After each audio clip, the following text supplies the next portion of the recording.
baby ko. Mamamatay ako. Dalhin mo ako sa ospital. Diyos ko, Nika. No. Nika, patawarin mo ako. Napagutusan lang ako eh. Pero mahal kita. Totoong mahal kita. Kaso hindi pwede yan eh. Meron akong kasama, meron akong mga anak. Sorry.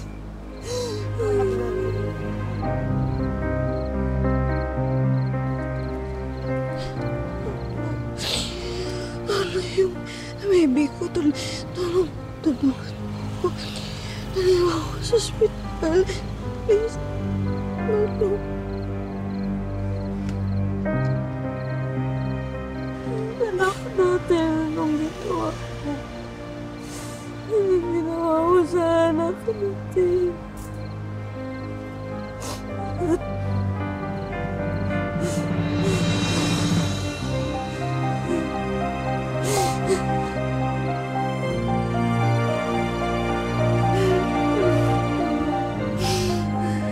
Pagdating po ng hospital noon, Tita Mel, tinanong po ako ng doktor, anong ginawa mo? 4 months ka pa na, nabibleeding ka na.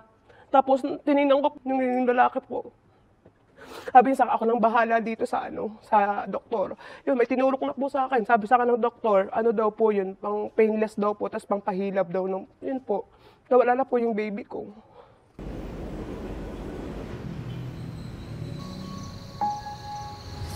Sakit.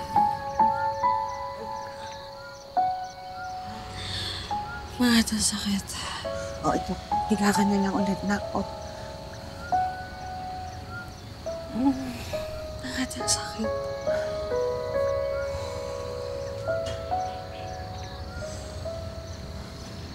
May anak, baby ko. Baby. Nak.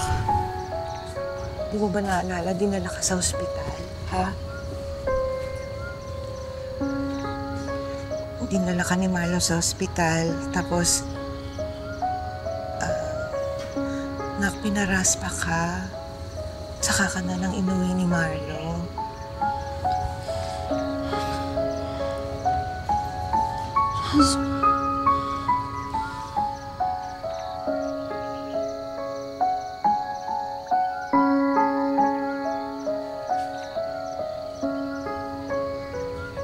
Baby.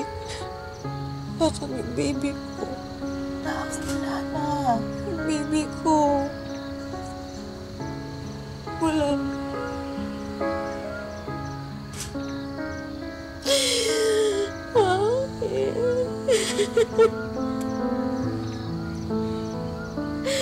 Bakit kailangan nilang patayin yung baby ko? Bakit? Wala naman siyang kasalanan. Bakit kailangan nilang idamay? Hindi naman ako maghahabol sa kanila. Mananahimik na tayo, di ba? Lalayo na tayo. Bakit nila kailangan patayin yung anak ko?